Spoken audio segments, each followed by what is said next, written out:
It's back into it in Chester. Here's El Senior. Yes!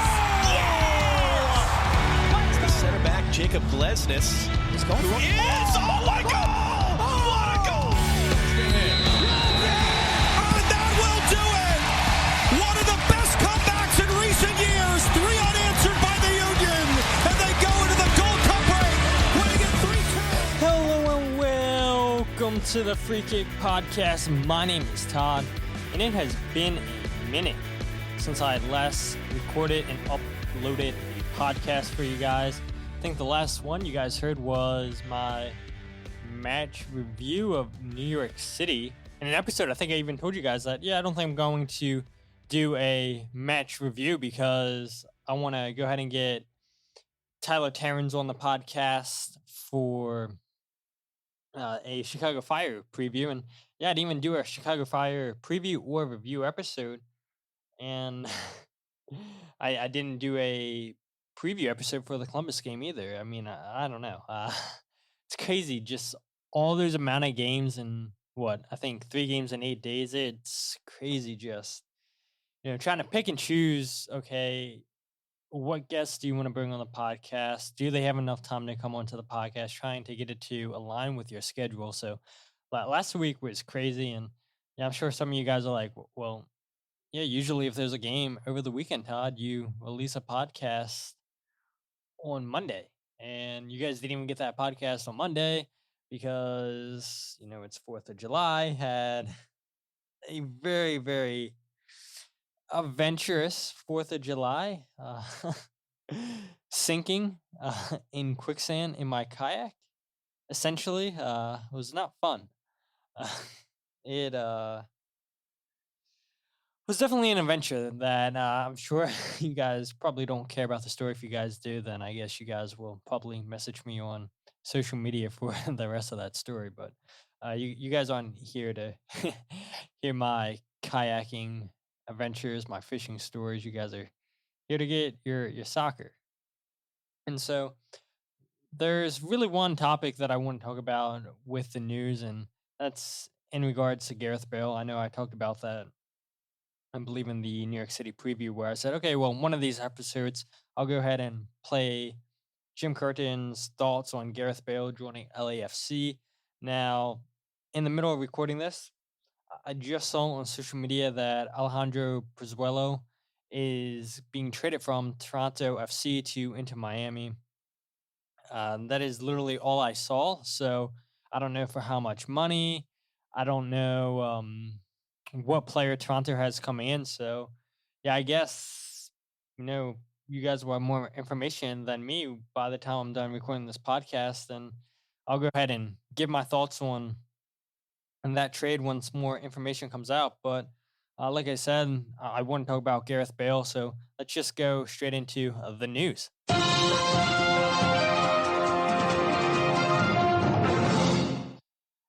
This is the big one. And I think the thing that all of us are so surprised about, it's been announced for a week, 2 weeks now that LAFC were signing Gareth Bale. And Gareth Bale signs a 12-month contract through 2023 using TAM with an option through 2024, which would then make Gareth Bale a designated player with LAFC. And for me, as soon as I saw the news that Gareth Bale was signing for LAFC, I was like, how isn't this a designated player deal? Because we know that Gareth Bale made, I think it was $400,000 a week when he was in Madrid. And there's no way he was going to be making that much money in MLS. But then when you see that he's essentially making, I think, $36,000, I saw, maybe a little bit more than that for a TAM deal. I mean, it made no sense to me. How does LAFC get Gareth Bale on a TAM deal? I mean, he's 32, 33 years old, where a player of his stature has won all you can in Europe with the Champions League, with La Liga, playing in the World Cup this year with Wales, played in the Euros in 2016 with Wales. I mean, a TAM deal for Gareth Bale.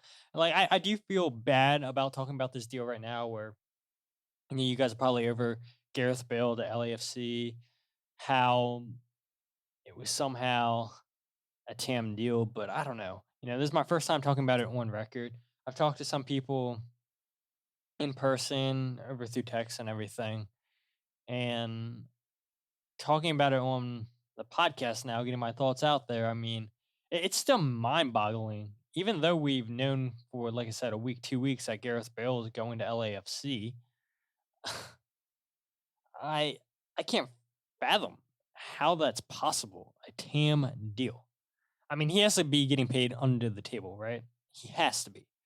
And the crazy thing is, I mean, when you look at LAFC's roster, they still have an open DP spot where you would essentially think that, oh, okay, yeah, Gareth Bale is going to be their third and final designated player. But he's not at all. I mean, you have Carlos Vela, you have just Carlos Vela. I'm looking at it. So you have two designated players, unless Wikipedia is wrong, which it can definitely be wrong, I'm sure. But you have Christian Arango, who's been a phenomenal forward for them. You have Chiellini, who is, I mean, it makes more sense that Chiellini is a TAM deal than Gareth Bale being a TAM deal, in my opinion. But it's like, this team's already the best team in MLS. And they were strong as is. They didn't need to add Chiellini or Gareth Bale.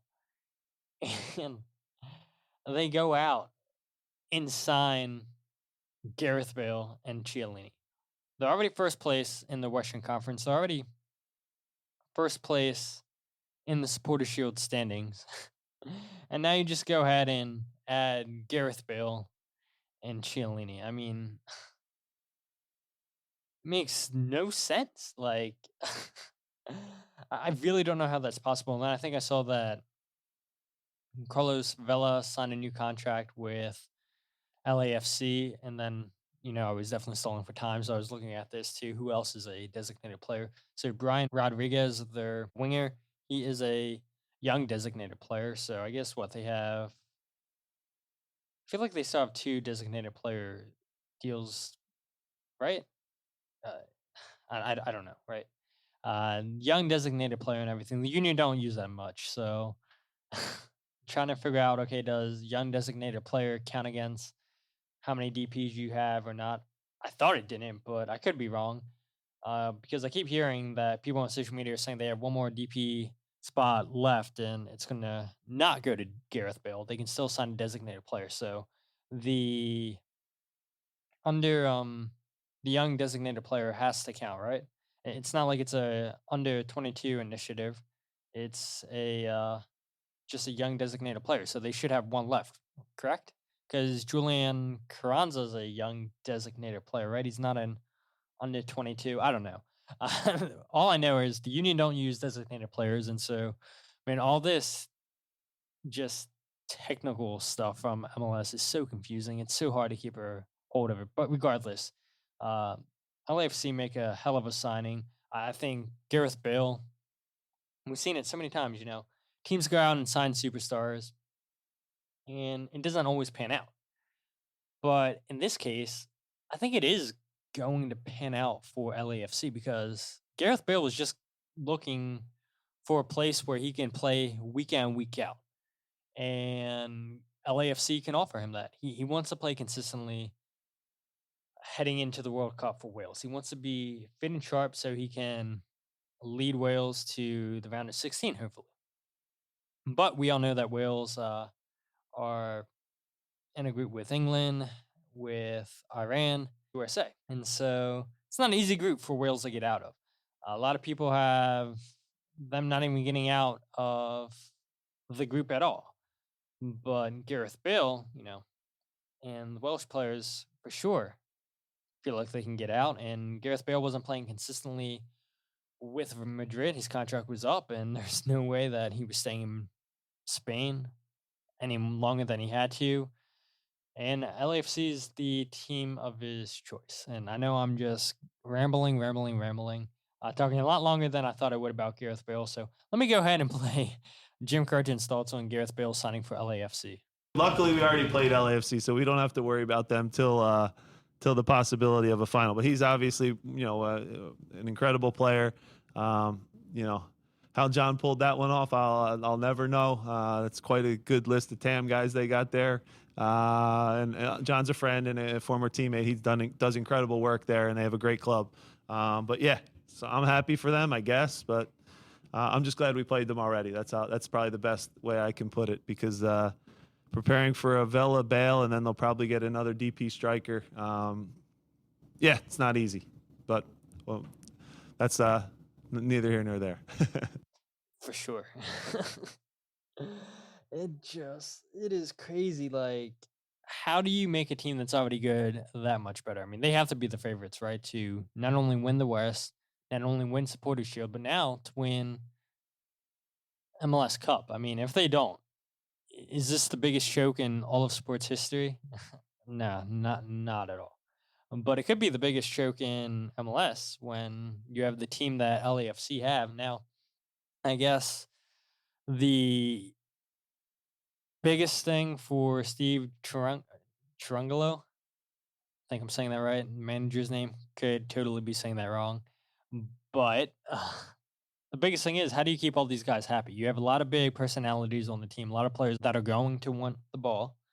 And so how can you keep them content with, okay, you're not always going to have the ball, but we're going to make sure that you get enough of the ball. I mean, I guess it's a good problem to have all these great players on your team. And yeah, like Jim said, thank goodness we already played LAFC before they had Chiellini and Gareth Bale. So, man, it's crazy to me. So, yeah, I told you guys that I'd play Jim Curtin's thoughts, give my thoughts on Gareth Bale. So I don't know what else to say, honestly, because this is just mind-boggling that Gareth Bale is in MLS, but it's not a designated player deal. I don't know. Happy to see Gareth Bale in the league. Hope he does well, but it makes no sense to me. Makes no sense. But let's go ahead and talk about the Columbus versus Philadelphia Union game that happened on Sunday. And before I talk about this game, I got to give a credit to Jordan Angeli. And I know I gave her credit, a shout out on Twitter. And that tweet blew up, and I wasn't really expecting that to happen.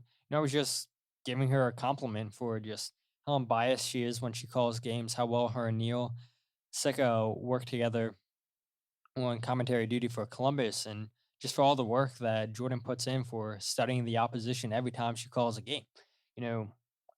I've been blessed to have Jordan on this podcast 2 times, and I swear every time that I listen to her call games, I learned something different, or she makes me look at the game a little bit differently, or I see things because of her pointing it out that I've never seen before. So, I mean, I say it all the time, right, on this podcast. You guys know where I stand with the MLS and Apple deal, about how I'm not happy that local broadcasts will be gone, that a lot of people are going to be losing their jobs. And, I just think it's going to be a real shame if MLS doesn't bring Jordan and Neil on board to call games with the Apple deal.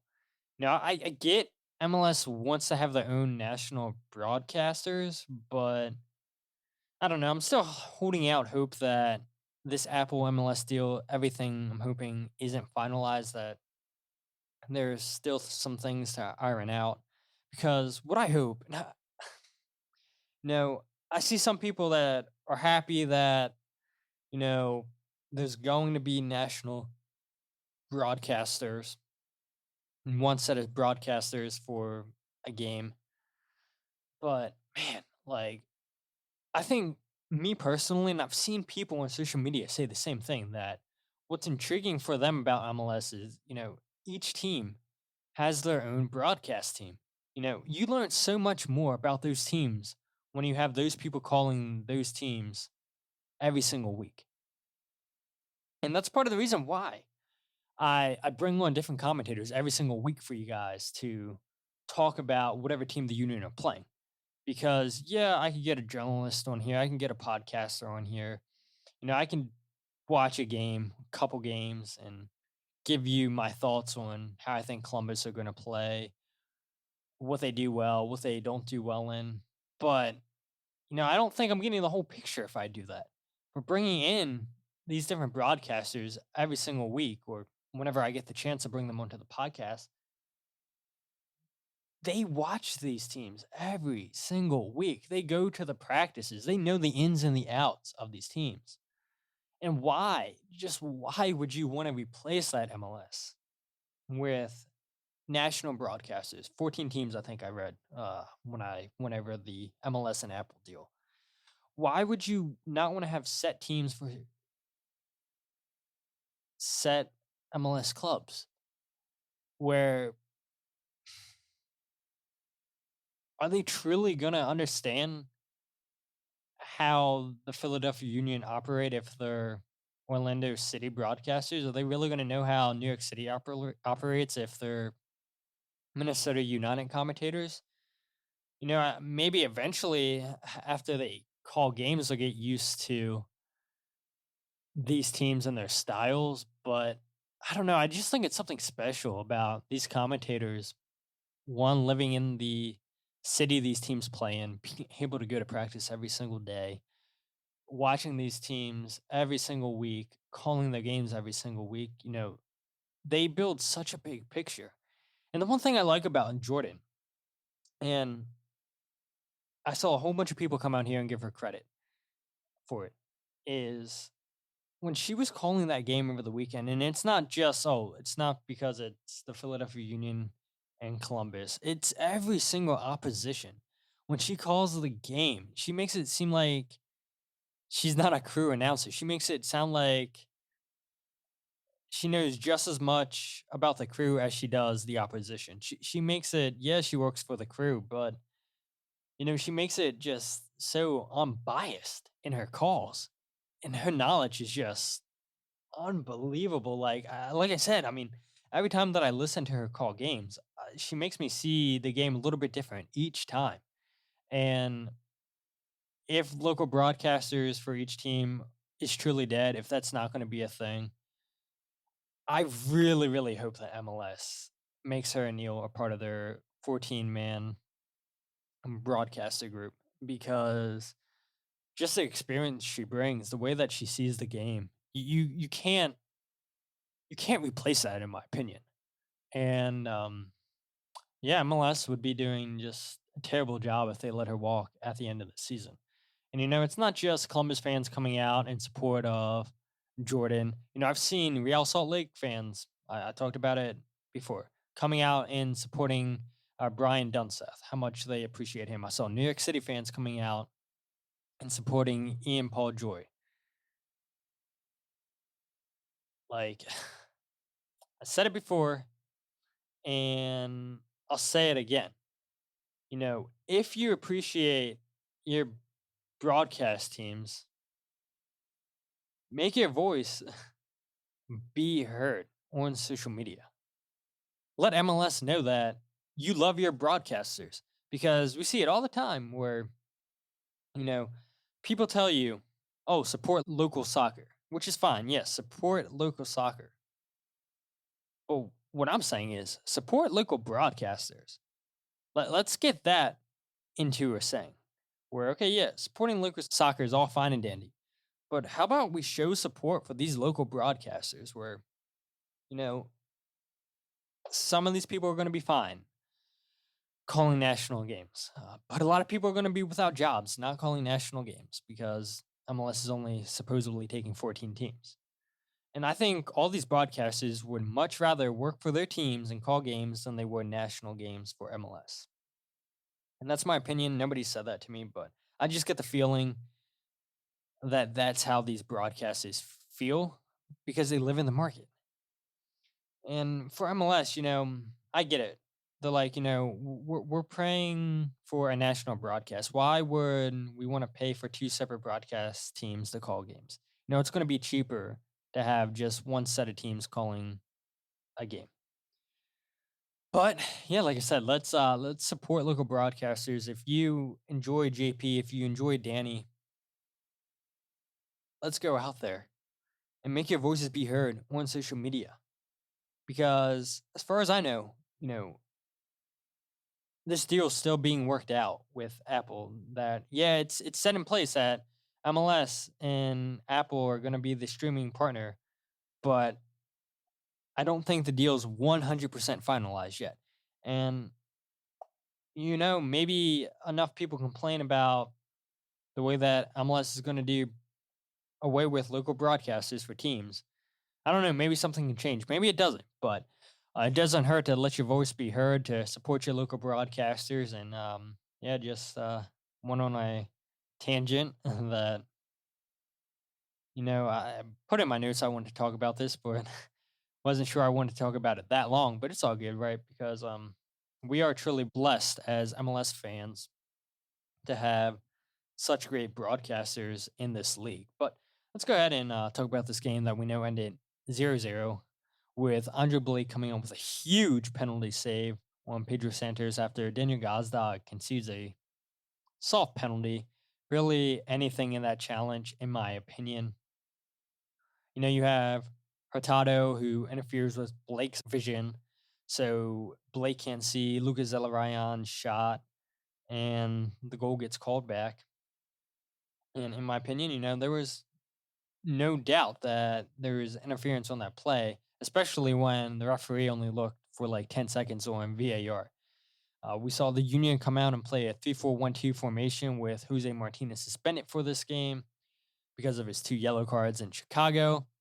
And it shouldn't be that much of a surprise that the Union went to a formation change, because I know, fans probably thought that Liam Flock could potentially play as a 6, and we'd still play in the diamond. I didn't think that was going to happen, because that's never happened, I believe. We've never seen Leon play as the lone 6 when Jose's missed a game. It's always been Jack Elliott at the 6 instead of Leon, which, I think is pretty telling in my opinion.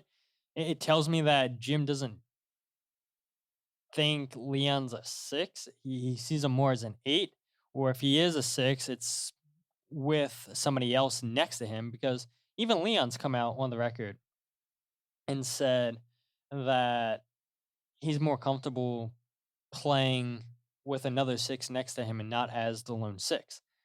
And I didn't think Jim would play Jack as the 6 in this game, as he didn't look great against Inter Miami earlier in the season when he played there.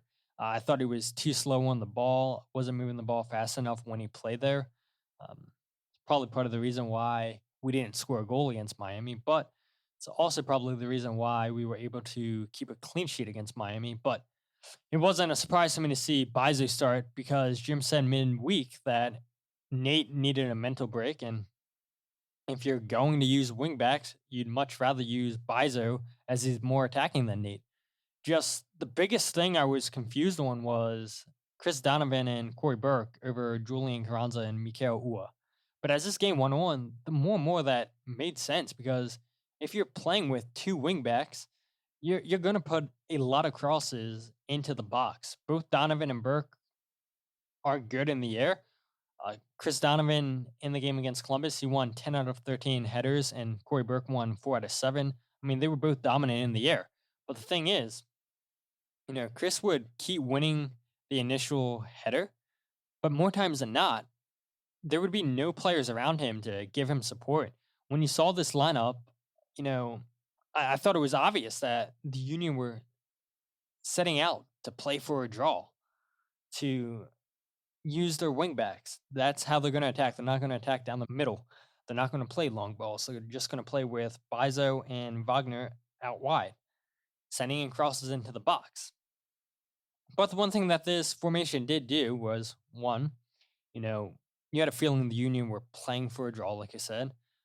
2, this formation definitely helped the Union stay nice and compact and organized.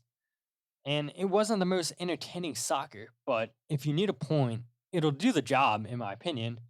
And after the game, Jim Curtin was asked about his thoughts on the formation. Is there a potential to see it again in the future?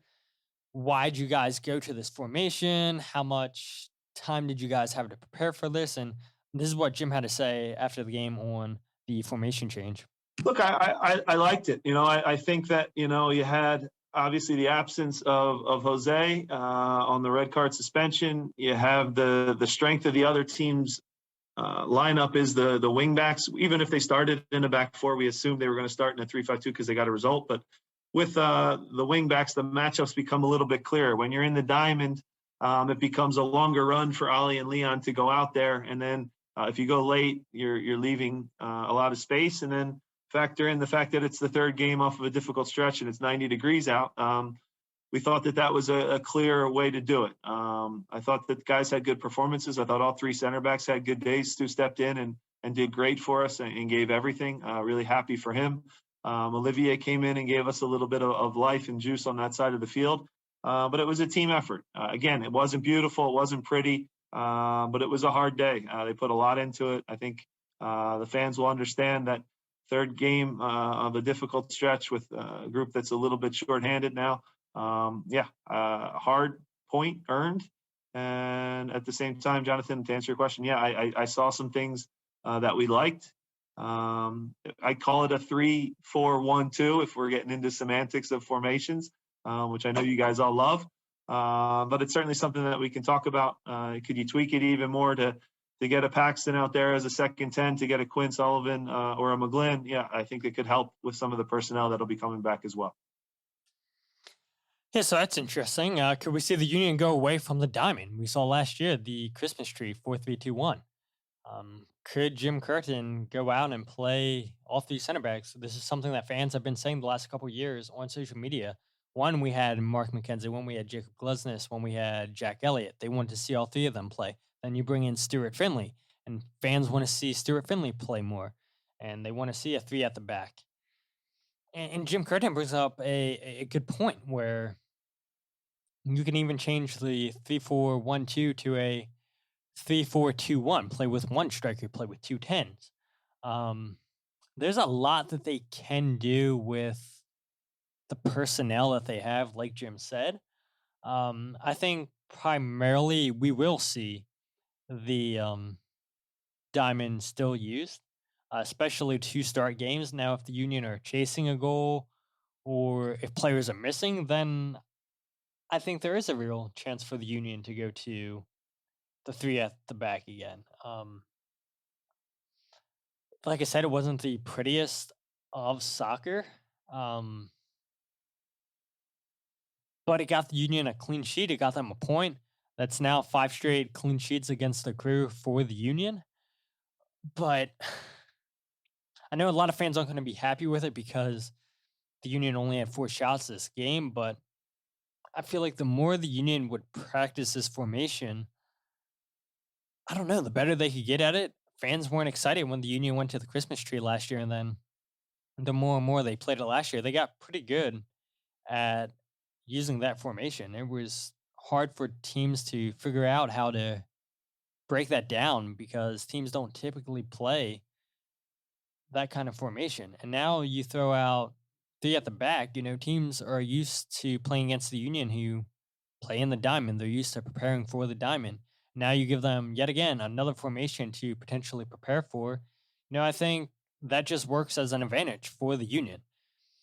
And earlier on in this game, you saw the Union just overloading the right side of the field with Bizo and Midoriya just, I thought, really becoming one-dimensional for majority of the first half. They left a ton of space in the middle of the field when Midoriya would go and cause that overload with Bizo on the right side, which meant Leon Flock was the lone midfielder, and you're asking a lot for your 3 center backs just to pick up those runners if you get counterattacked.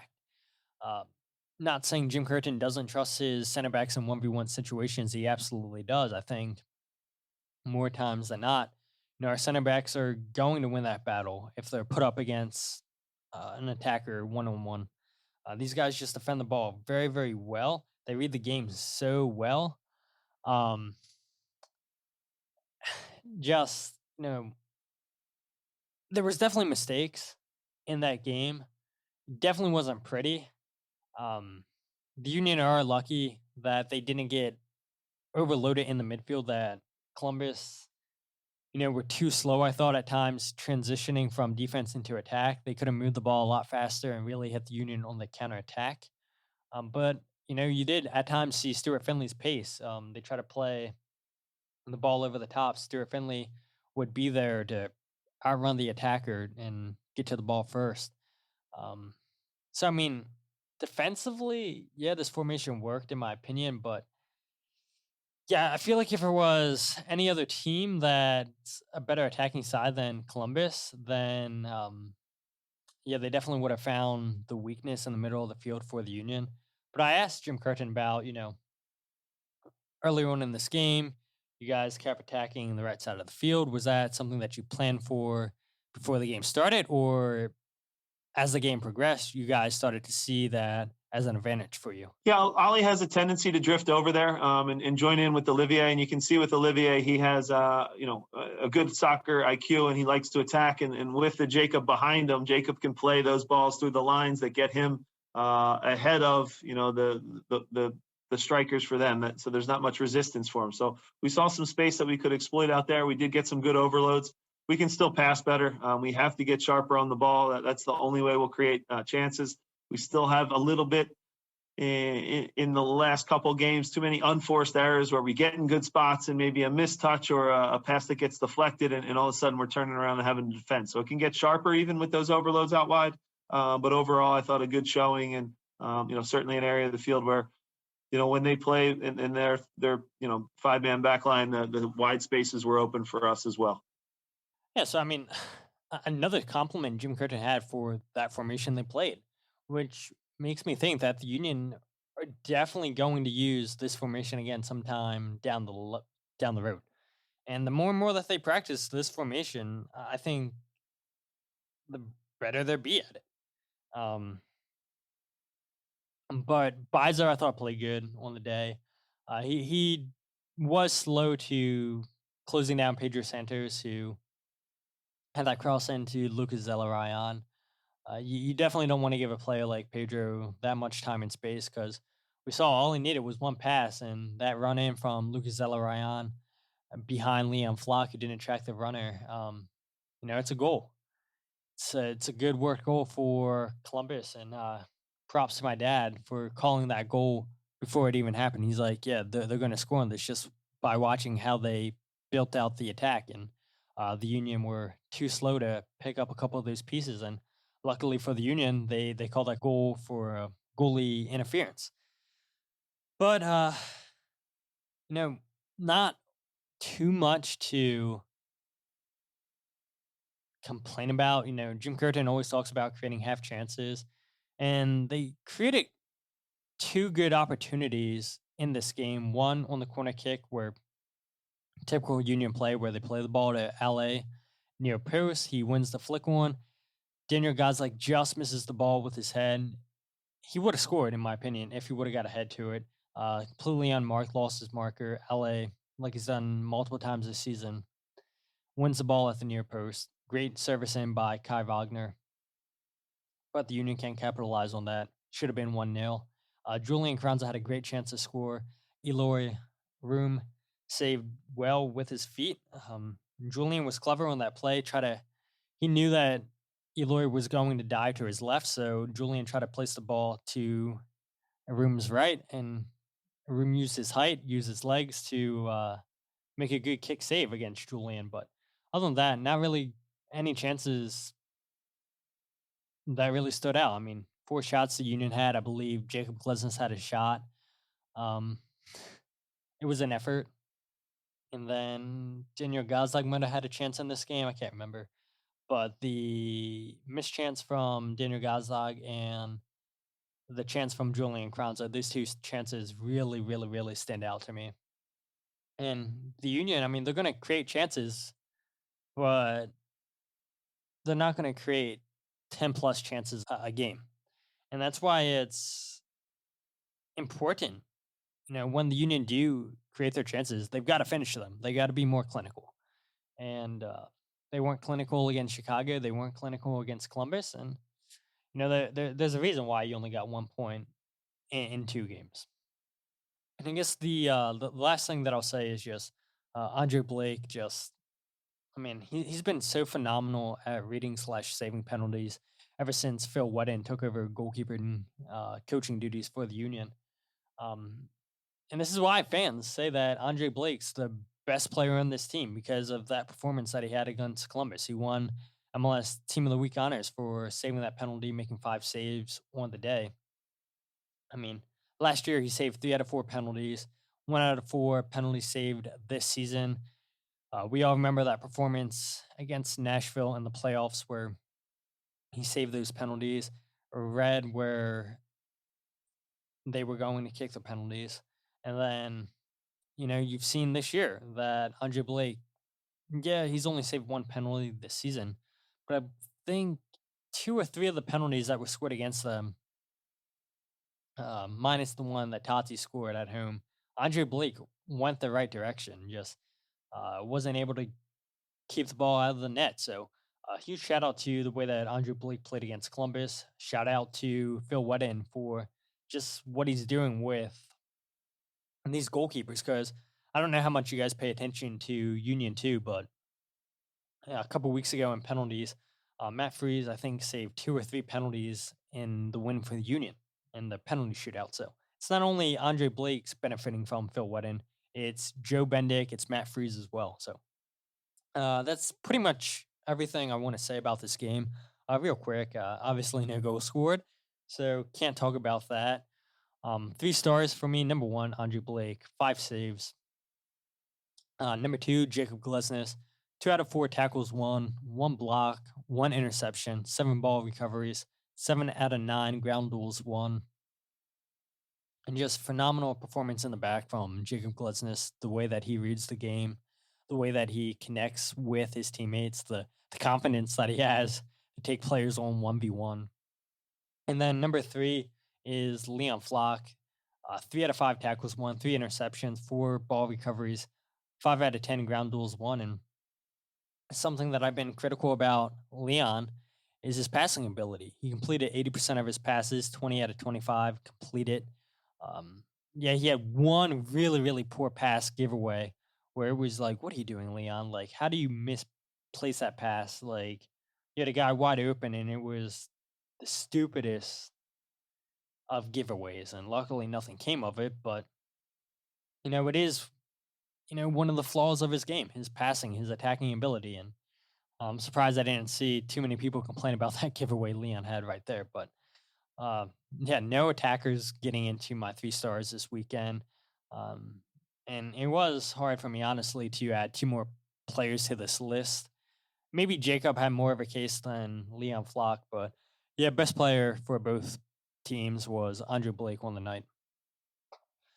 But before we wrap up this podcast, I do want to go ahead and give Blunder of the Week. And I was going to give Blunder of the Week to people that don't respond to emails. But, before I recorded this podcast, what happens? I get an email back. And it just so happened that I'm giving myself Blunder of the Week for not preparing my notes for a potential guest coming onto the podcast. I set up something for this week. I said, hey, is somebody from DC United available this week to come on the show and talk about this upcoming match? Waited a little bit for an email. I'm like, all right, well, they're not going to email me back. A buddy of mine was also trying to get in contact with somebody down in DC, a different person from who I contacted to help them out and give them a player for their podcast. I think they waited like 2-3 weeks, hadn't heard anything back. And so I wasn't holding out hope that I would hear anything from DC United. And it so happens that I do get a response. I'm grateful that I got a response. I'm happy I didn't have to say, oh, well, DC United get Blunder of the Week for not responding to an email.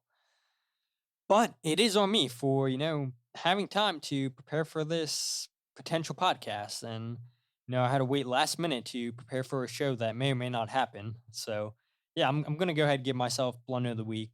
You always should prepare, even if, the guest doesn't come onto your show. Whatever in life that you need to prepare for, if it doesn't work out, you should always be prepared. Try to be prepared. Simple life lesson. Should definitely take that advice going forward. But could have been bad, right? If this episode does work out and I wasn't prepared at all. So, yeah, shame on me, shame on Todd for not being prepared for a potential episode. But if you guys aren't following the podcast on social media, on Twitter, Instagram, or Facebook, follow at Free Kick Pod. Wherever you get your podcasts, The Free Kick. And check out the website, thefreekick.net. I guess I should also give myself Blunder of the Week for not writing an article. I told you guys I would do a match preview for Chicago. Doesn't happen. Said I did one for Columbus. Doesn't happen. Come on, Todd. You had 2 huge blunders this week. You make a promise to people, you don't fulfill it. You don't prepare for a potential show. Definitely give me Blunder of the Week. So on me, and here's the thing, right? I don't give you guys a review episode for Chicago. I don't give you a preview episode for Chicago or Columbus. So yeah, this whole episode should be Todd getting nothing but Blunder of the Weeks. But hopefully, I get good news back from DC that they can provide me with somebody to come onto the show because, there's a lot of good happening down in DC, even though they sit in 13th place, I believe, in the Eastern Conference. That game against Orlando City yesterday was wild. 5-3, so really want to talk about that with this potential guest.